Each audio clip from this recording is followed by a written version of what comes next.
नमस्कार दोस्तों, SN electrical academy के यूट्यूब चैनल पे आप सभी का स्वागत है। यूपीपीसीएल टीजी 2 की प्रिपरेशन करने वाले स्टूडेंट के लिए हमने न्यूमेरिकल क्वेश्चनों की सीरीज चला रखा है। उसी सीरीज का पार्ट नंबर ये 31 है। वीडियो को कंप्लीट वॉच कीजिएगा। न्यूमेरिकल पोर्शन में बहुत कुछ आपको सीखने को मिलेगा। साथ ही साथ वीडियो अच्छी लगे तो वीडियो को लाइक कीजिएगा और अपने दोस्तों में भी वीडियो को आप सब ज़रूर शेयर कीजिएगा। जो भी स्टूडेंट चैनल पे पहली बार होंगे प्लीज़ चैनल को सब्सक्राइब जरूर कर लेंगे, साथ ही साथ बेल आइकन को भी प्रेस कर लेंगे।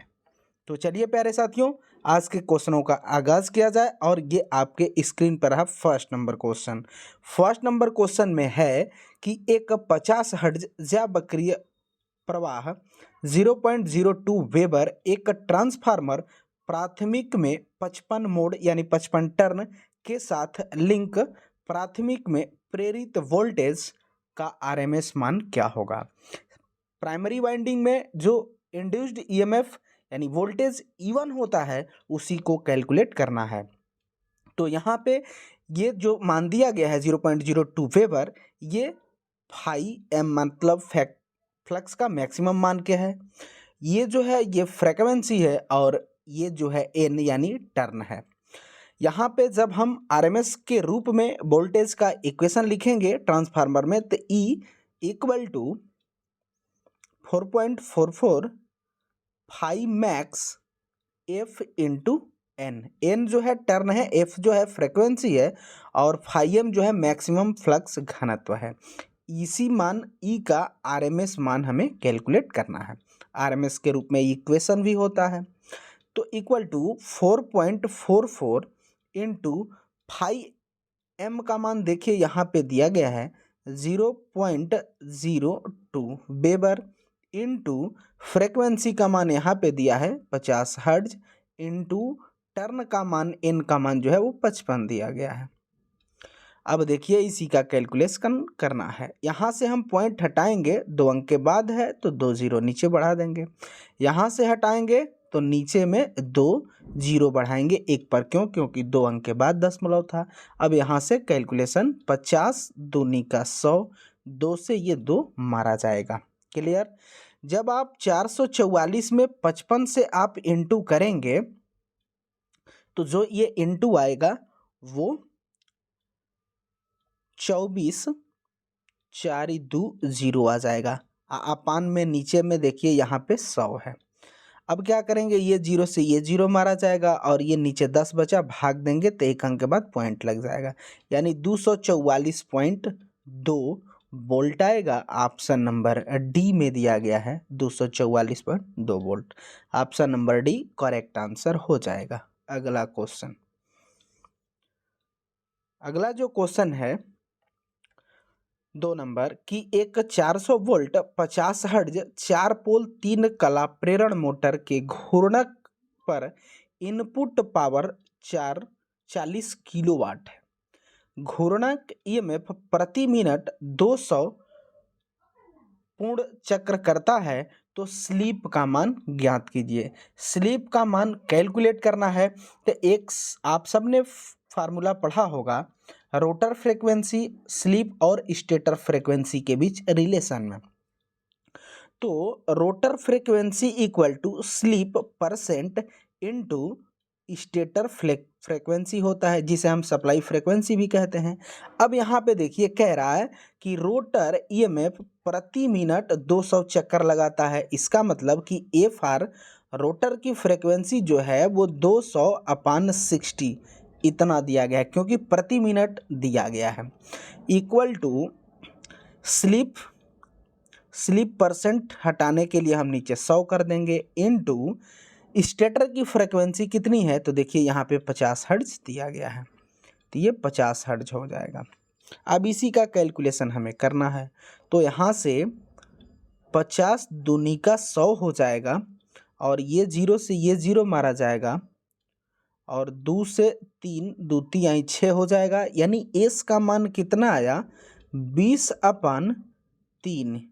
तो 3 6 का 18 नहीं जाएगा 0.67 परसेंट कर देंगे, यानी स्लीप कितना आया 6.67% आएगा। Option number D correct answer हो जाएगा। अगला क्वेश्चन, अगला जो क्वेश्चन है थर्ड नंबर कि एक प्रतिरोधक संधारित्र यानी आरसी श्रेणी परिपथ 200 वोल्ट आपूर्ति से जुड़ा हुआ है। एक समय नियतांक के बाद संधारित्र पर कितना वोल्टेज प्राप्त होगा। आप सब को प्यारे साथियों पता होगा, जब कैपेसिटर चार्ज होता है तो 5 टाइम का समय लेता है, लेकिन फर्स्ट टाइम में अगर चार्ज होता है तो अपने अंदर जो वोल्टेज स्टोर करता है वह 63.2 वोल्ट % करता है। अब यहाँ से वो जुड़ा जो है वो 200 वोल्ट की सप्लाई से कनेक्ट है, तो उसी का हम 63.2% निकालेंगे, जो मान आएगा वही वह स्टोर करेगा।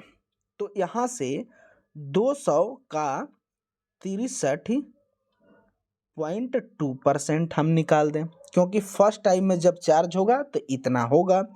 अब देखिए, अब यहाँ से हम परसेंट हटाएंगे तो नीचे में 100 कर देंगे, और ये पॉइंट हटाएंगे तो नीचे में 10 कर देंगे। क्यों 10 किए? क्योंकि एक अंक के बाद दशमलव लगा था। अब क्या करते हैं कि ये 2 जीरो से ये 2 जीरो मारा जाएगा। अब 2 में इससे गुणा करते हैं तो 2 दूनी 4 हो जाएगा, 2 तिहाई 6 हो जाएगा, 6 दूनी 12 हो जाएगा। अब एक अंक के बाद दशमलव लग जाएगा, तो कितना वोल्टेज प्राप्त हुआ? 126.4 वोल्ट प्राप्त हुआ। ऑप्शन नंबर बी सही आंसर हो जाएगा। उम्मीद करेंगे आप सभी साथियों को ये क्वेश्चन समझ में आ रहा होगा। अगला जो है 4 नंबर कि यदि एक मूल आवृत्ति 50 हर्ट्ज हो तो तृतीय सनादी यानी थर्ड हार्मोनिक्स सामग्री के कारण फ्रीक्वेंसी क्या होगी। थर्ड हार्मोनिक्स पूछा है, इसका पीछे वीडियो में भी हमने ऐसा क्वेश्चन आपको बताया था। उम्मीद करेंगे ये क्वेश्चन आप समझ गए होंगे। थर्ड हार्मोनिक्स कहा है तो 3 इंटू सप्लाई फ्रीक्वेंसी तो 50 है, तो पंक्ति आई 15, तो फ्रीक्वेंसी जो होगी हार्मोनिक्स फ्रीक्वेंसी वो कितनी होगी? थर्ड हार्मोनिक्स के लिए 150 हर्ट्ज हो जाएगी। ऑप्शन नंबर बी सही आंसर हो जाएगा। पीछे के किसी पार्ट में हमने 5th हार्मोनिक्स पर फ्रीक्वेंसी वहाँ पे क्वेश्चन कराया था। अगला क्वेश्चन, अगला जो क्वेश्चन है 5 नंबर कि एक प्रेरणी मोटर की तुल्यकालिक गति 1500 आरपीएम है। यदि 1350 आरपीएम पर गति पर चले तो स्लीप का मान क्या होगा। यदि उस मोटर की, इंडक्शन मोटर की स्लीप की रोटर की गति सिंक्रोनस स्पीड 1500 आरपीएम है और वह 1350 आरपीएम पर चल रहा है, तो इसके अंदर स्लीप का मान क्या होगा परसेंट में आपको बताना है। तो स्लीप, सिर्फ स्लीप अगर निकालेंगे हम तो क्या होता है, slip equal to NS minus NR हो जाता है। लेकिन अगर हम अंशीय स्लीप की बात करें तो फार्मूला क्या होता है, NS minus NR upon NS। लेकिन अगर परसेंटेज स्लीप की बात करें तो percentage slip equal to NS minus NR upon NS into 100 होता है। केवल स्लीप कहेगा तो आप ऊपर वाला फार्मूला लगाएंगे, अंशीय स्लीप कहेगा तो इसको लगाएंगे, और परसेंटेज स्लीप कहेगा तो इसको लगाएंगे। यहाँ पर परसेंटेज स्लीप पूछा है तो लास्ट वाला को हम लगाएंगे। अब इसको मिटाते हैं और आपको बताते हैं। स्लीप परसेंट इक्वल टू क्या फार्मूला था, NS minus NR upon NS into 100 था। अब यहाँ पे देखिए 13 सिंक्रोनस स्पीड 1500 है माइनस रोटर स्पीड 1350 है अपन 1500 और इंटू 100 हो जाएगा। 2 जीरो से 2 जीरो मारा जाएगा। 1500 में से 1350 माइनस करेंगे 150 आएगा अपन 15, 15 से 15 मारा जाएगा, 10% स्लीप होगी। ऑप्शन नंबर डी सही आंसर हो जाएगा। अगला क्वेश्चन, अगला जो क्वेश्चन है 6 नंबर कि यदि 0.4 ओम के आंतरिक प्रतिरोध वाली एक बैटरी 4 एम्पियर की धारा प्रवाहित करने पर टर्मिनल वोल्टेज 16 वोल्ट प्राप्त होता है। तो विद्युत वाहक बल ज्ञात कीजिए, यानी EMF equal to terminal voltage plus IR drop. अब यहाँ पे देखिए टर्मिनल वोल्टेज 16 वोल्ट दिया गया है प्लस उसके अंदर वोल्टेज ड्रॉप। तो वोल्टेज ड्रॉप होगा कहाँ, जहाँ पे उसका रेजिस्टेंस होगा।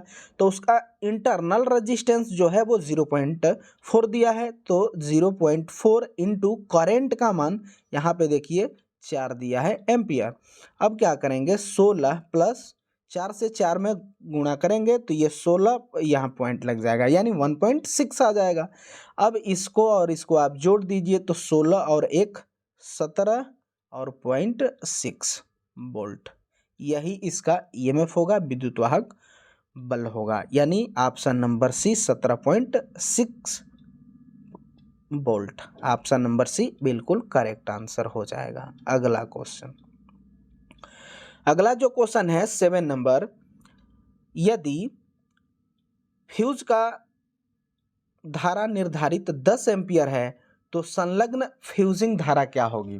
फ्यूजिंग धारा, फ्यूजिंग करंट इक्वल टू होता है न्यूनतम फ्यूजिंग धारा अपन रेटेड करंट।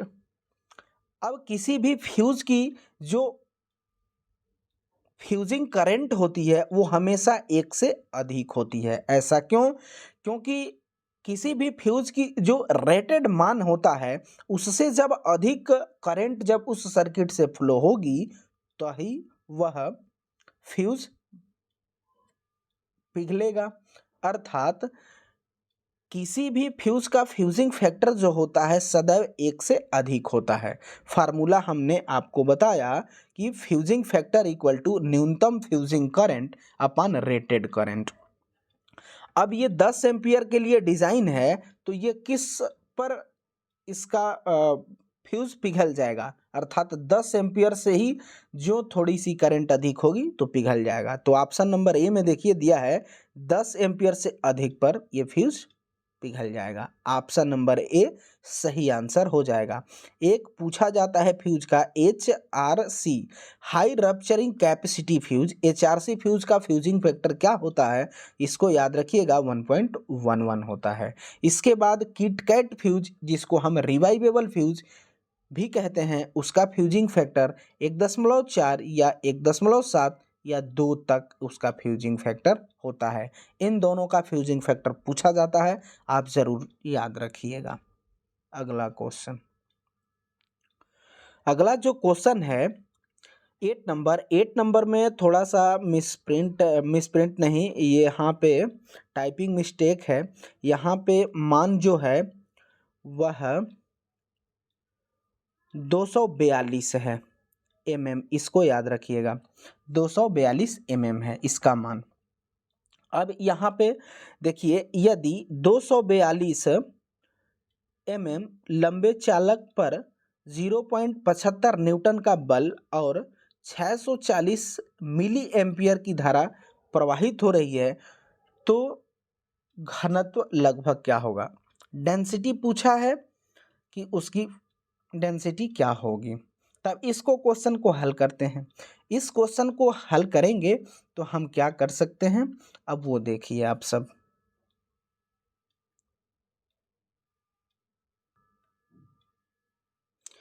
यहाँ पे फार्मूला जो हम लगाएंगे F equal to IBL sine theta लगा देंगे। अब यहाँ पे देखिए थीटा का कोई जिक्र नहीं किया है तो हम मान लेंगे कि लंबवत है। तो लंबवत के केस में साइन 90 डिग्री का मान क्या हो जाएगा, 1 हो जाता है, तो ये पूरा 1 हो जाएगा। अब यहाँ से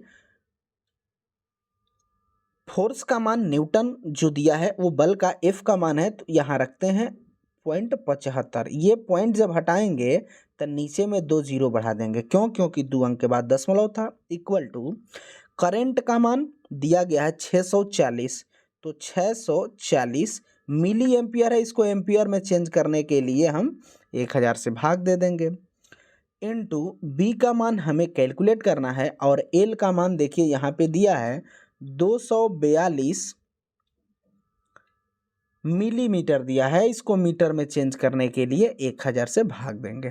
कंप्लीट। अब यहाँ से देखिए हम कैलकुलेशन करते हैं तो ये 0 से ये 0 मारा जाएगा। अब यहाँ 100 हुआ तो ये 100 से 100 मार दिया जाएगा। अब क्या करेंगे कि देखिए b का अगर हम मान निकालते हैं तो क्रॉस मल्टीप्लिकेशन इसमें होगा तो 75 पर 000 अपान 64 इंटू 242 हो जाएगा। अब यहाँ से क्या करेंगे कि ऊपर में 75 पर 000 अपान जब 64 इंटू 242 जब हम करेंगे तो ये 15488 हो जाएगा।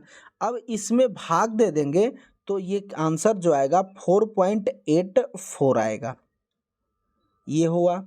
अब हमने निकाला क्या था b का मान फ्लक्स घनत्व का, तो इसका SI मात्रक टेस्ला होता है तो T लिख देंगे, अर्थात b का जो मान आया 4.84 न्यूटन आया। ऑप्शन नंबर ए में देखिए दिया गया है, option number A correct answer हो जाएगा।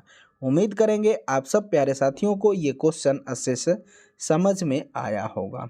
अगला क्वेश्चन 9 नंबर, एक 600, यहाँ पे भी ठीक है, नीचे में दिक्कत है। 600 वाट 115 वोल्ट 60 हर्ट्ज संधारित्र प्रवर्तन मोटर निर्धारित भार और आपूर्ति से 13.8 एम्पियर कर्षित करता है। यदि 65, इसको बना लीजिएगा, 66 प्रिंट हुआ है, 65% यानी प्रतिशत और निर्धारित गति 1750 RPM हो तो निवेशी शक्ति क्या होगी। 65% पर कैलकुलेट करना है तो 65% पर जो उसमें वाट क्षमता है वो 600 वाट है। अब यहाँ से परसेंट को हम हटाएंगे तो कैसे कर सकते हैं, 65/100, क्यों 100 रखे, परसेंट में था इसलिए, इक्वल टू 65 600। अब यहाँ से x का जब हम मान निकालेंगे तो 600 इंटू 100/65। जब इसमें हम भाग देंगे 65 से ऊपर वाले पूरे में तो ये जो आएगा 923.1 वाट आएगा। यही आंसर होगा, ऑप्शन नंबर डी में दिया गया है, ऑप्शन नंबर डी सही आंसर हो जाएगा। अगला क्वेश्चन, अगला जो क्वेश्चन है 10 नंबर, एक ट्रांसफार्मर में 200 टर्न प्राथमिक वाइंडिंग में है। यदि वाइंडिंग में 240 वोल्ट का वोल्टेज दिया जाता है तो और अधिकतम फ्लक्स घनत्व 5 मिलीवेबर है तो दी गई वोल्टेज की आवृत्ति क्या होगी। फ्रीक्वेंसी बताना है, तो फ्रीक्वेंसी बताना है तो ट्रांसफार्मर का इक्वेशन क्या होता है, E = 4.44 5 मैक्स F फ्रीक्वेंसी और इंटू N हो जाएगा। तो यहाँ पे प्राइमरी में इंड्यूस्ड वोल्टेज E1 है तो प्राइमरी की टर्न ले लेंगे, हमें यहाँ पे फ्रीक्वेंसी कैलकुलेट करना है। तब देखिए E का जो मान है वो 240 वोल्ट है तो 240 = 4.44 इंटू 5x जो है वो 5 मिली वेबर है तो 5 और मिली वेबर को वेबर में चेंज करेंगे तो 1000 से भाग देंगे, फ्रीक्वेंसी हमें कैलकुलेट करना है, इनटू टर्न जो है वो 200 है। अब यहाँ से देखिए ये पॉइंट हटाएंगे तो नीचे में 2 0 हो जाएगा क्योंकि 2 अंक के बाद दशमलव था। अब इसका कैलकुलेशन हम करते हैं तो 2 0 से ये 2 0 कैंसिल आउट हो जाएगा, फिर यहाँ से 5 दूनी का 10 कर देंगे और ये 2 से 2 मारा जाएगा। अब F = क्या मिला, तो क्रॉस यहाँ से मल्टीप्लिकेशन करेंगे तो 24 पर 000 अपान 444 हो जाएगा। अब क्या करेंगे तो 4 से कटाएंगे इसको तो ये 111 हो जाएगा और 4 छक्के 24 हो जाएगा। आगे में इसको करेंगे तो 6 पर 000 अपान 111 होगा। जब आप इसमें भाग देंगे तो ये 54 हर्ट्ज जाएगा। हमने फ्रीक्वेंसी निकाला, मात्रक हर्ट्ज हो जाएगा 54 हर्ट्ज। इसका मान आएगा option number C correct answer हो जाएगा। तो प्यारे साथियों, इस वीडियो में हम इतने ही क्वेश्चन को रखते हैं। वीडियो अच्छे लगे तो वीडियो को लाइक कीजिएगा और अपने दोस्तों में भी प्लीज़ आप सब वीडियो को ज़्यादा से ज़्यादा शेयर कीजिएगा। जो भी स्टूडेंट चैनल पे पहली बार होंगे प्लीज़ चैनल को सब्सक्राइब कर लेंगे, साथ ही साथ बेल आइकन को भी प्रेस कर लेंगे, क्योंकि निरंतर यूपीपीसीएल TG2 को टारगेट रखते हुए हमने न्यूमेरिकल प्रीवियस ईयर के क्वेश्चनों को ला रहे हैं और फिलहाल के ITI इलेक्ट्रीशियन ट्रेड के लेवल के एग्ज़ाम के जितने भी एग्ज़ामों में पूछे गए न्यूमेरिकल है उन्हीं को ला रहे हैं।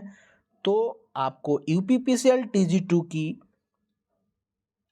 प्रिपरेशन में एग्ज़ाम पोर्शन बहुत कुछ मजबूत होगा। तो चलिए, इस वीडियो में बस इतना ही। तब तक के लिए bye bye, take care, thanks for watching this video.